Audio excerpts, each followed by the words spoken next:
I have a thought.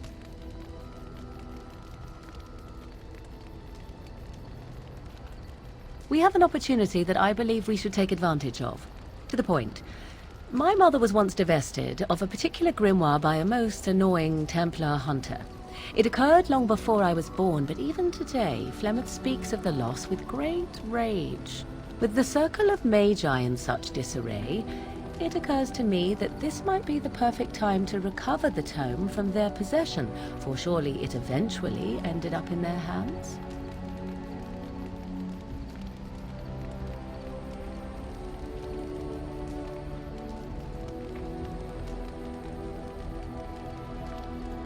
Flemeth is a sorceress of legend, is she not? And her grimoire would be more than a mere curiosity to mages that daren't even glance towards the places my mother has walked for eons. No doubt 'tis considered something dangerous, perhaps best locked away somewhere dark, yes? And if not, then at least I know it does not exist. But there is no harm in looking, surely?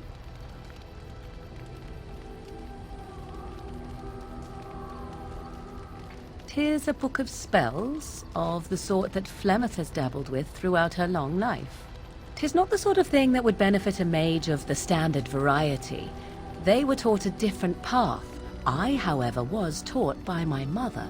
I know a way around the wards my mother would have placed on such a tome. I know the language that she would have written it in. I would find such a tome most useful.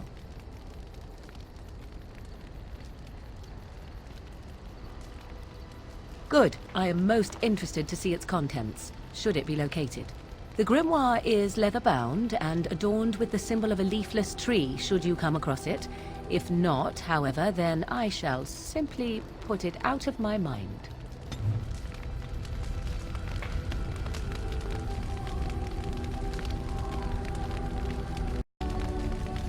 Yes?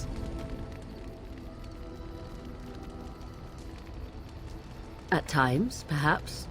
A world full of people and buildings and things was all very foreign to me.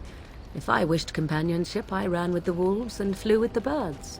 If I spoke, it was to the trees.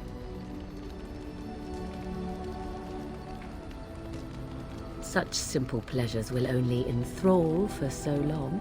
I recall the first time I crept beyond the edge of the wilds. I did so in animal form, remaining in the shadows and watching these strange townsfolk from afar. I happened upon a noblewoman by her carriage, adorned in sparkling garments the likes of which I had never before seen. I was dazzled. This, to me, seemed what true wealth and beauty must be. I snuck up behind her and stole a hand mirror from the carriage. 'Twas encrusted in gold and crystalline gemstones, and I hugged it to my chest with delight as I sped back to the wilds. Flemeth was furious with me. I was a child and had not yet come into my full power, and I had risked discovery for the sake of a pretty bauble. To teach me a lesson, Flemeth took the mirror and smashed it upon the ground. I was heartbroken.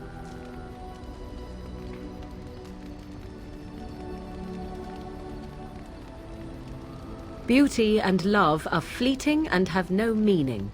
Survival has meaning. Power has meaning. Without those lessons, I would not be here today, as difficult as they might have been.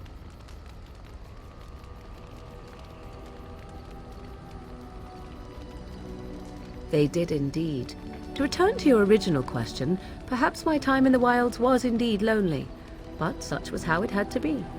I find myself at times wondering what might have become of the girl with the beautiful golden mirror, but such fantasies have no place amidst reality.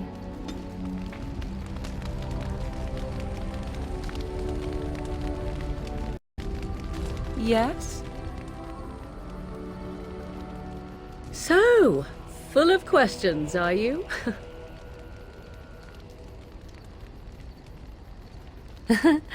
You are very cute to ask so many questions.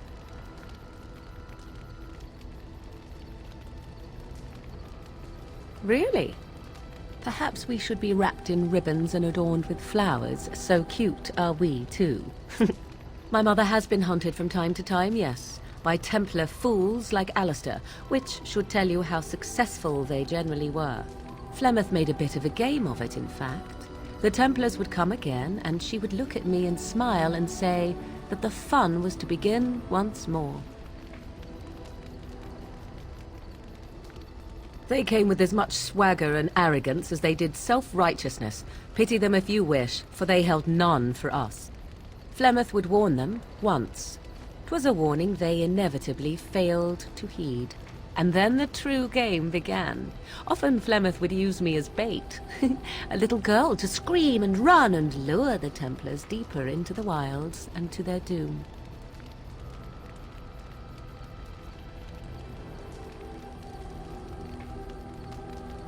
'Twas a game, and I a young girl. If I didn't get to play, I would have been very upset. Thankfully, the wilds is a vast place. Once they found us, Flemeth would simply move us elsewhere, and we would be lost within the forest once again. I did not understand the danger we faced until I was much older. I had never heard of apostates or maleficarum.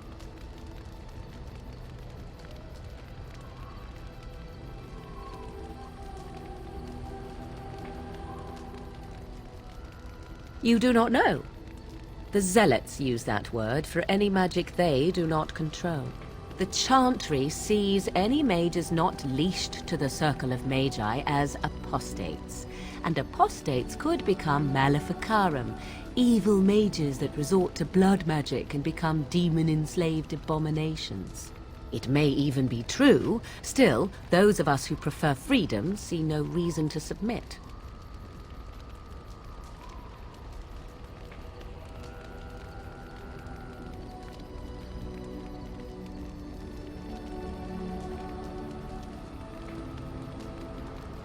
Thank you for small favors, then, at the very least. Enough of this talk. Let us return to the task at hand.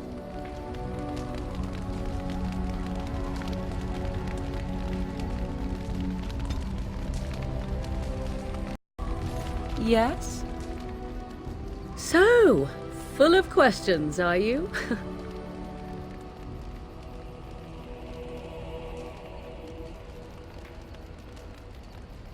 Well, that depends, does it not?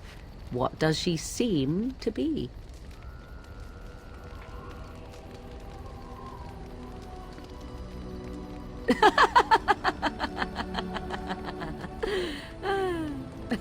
Oh, she is certainly old.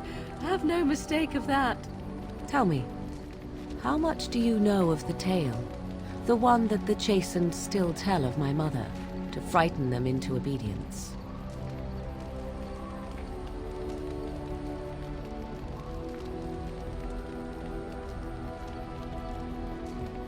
No doubt such a tale has mutated much over time and telling.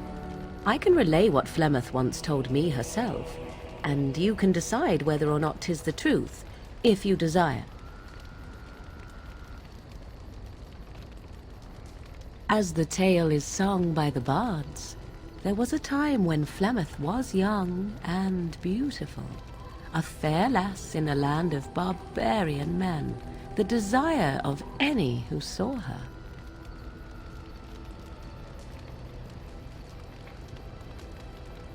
The tales say that Flemeth fell in love with Osen the bard, and fled the castle of her husband, the dread Lord Conabar, and that he swore vengeance for her infidelity.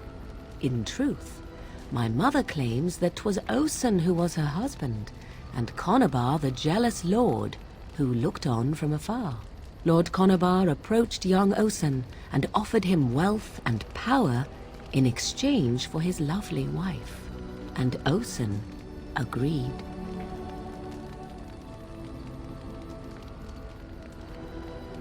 The life of a bard is a poor one, and love fades in the wake of hunger. 'Twas Flemeth who suggested the arrangement. All would have been well had Lord Conabar kept his end of the bargain. But he was a foul man who bargained with coin he did not possess. Osen was led off to a field and slain, left for dead. Flemeth spoke to the spirits and learned of the deed, and swore revenge.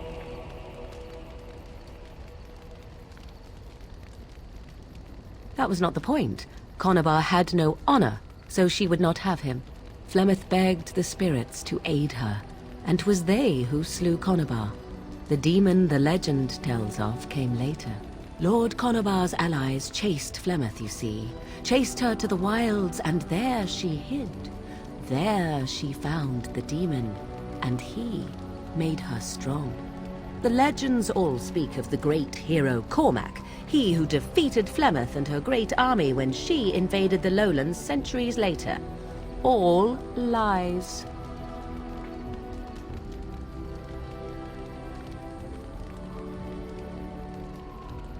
The truth of the matter is that there was never an invasion. As Flemeth tells it, the Chastened never raised an army under her banner, and she never fought with any warrior named Cormac. Cormac led a brutal civil war against his own people, and later claimed it was to vanquish evil that had taken root amongst the lords. Thus, he was hailed a hero. Flemeth was only attached to the legend much later. Perhaps 'twas due to the great war with the Chastened that eventually came, but Mother claims not to know how it began.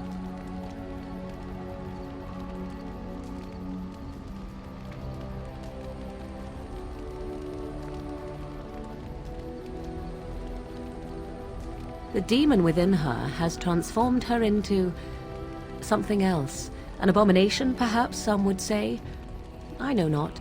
I only know my mother is clever, and she is part of the wilds as it is part of her. But she is no immortal. She bleeds. A blade in her heart would kill her like any other, were it lucky enough to find her.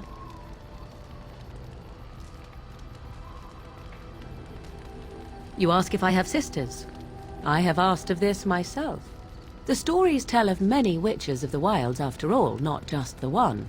And these tales existed long before I did.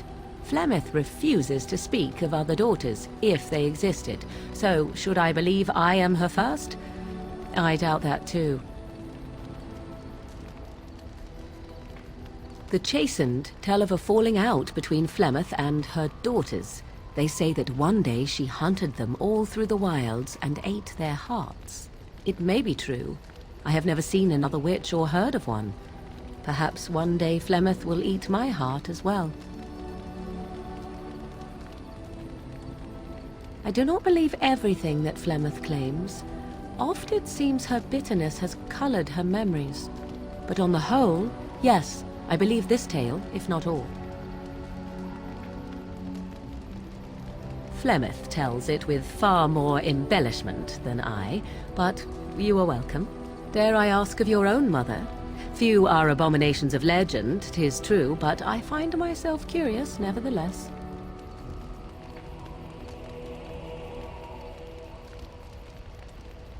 Ah, then you have my sympathies for what it is worth. Which is very little, I am certain. It matters not. Let us move on.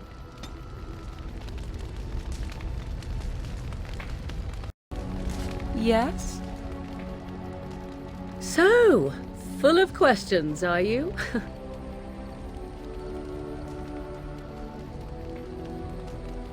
I assume you were actually asking whether Flemeth herself gave birth to me. Truly, I do not know. I once asked Flemeth that very question, and she merely laughed at me. 'Tis not inconceivable that she could capture a chastened man, or perhaps change to a more attractive form to attract him willingly. I find it more difficult to imagine her with child.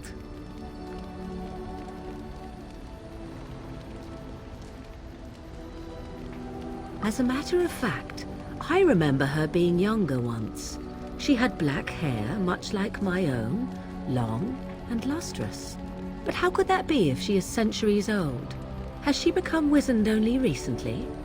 Or are the tales of her legend only that, and nothing more? I do know the tales of Flemeth having many daughters, even though I have never met another. And Flemeth has always treated me as her blood.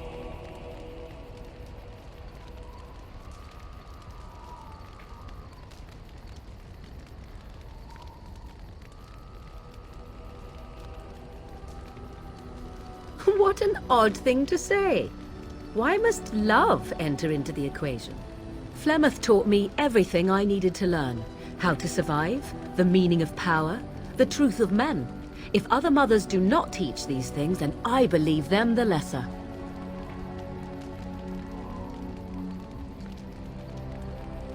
You suppose it's true? 'Tis true. Take yourself.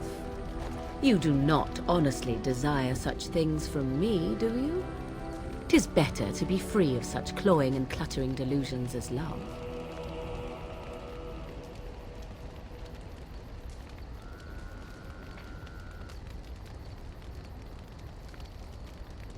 I do not consider it a limitation.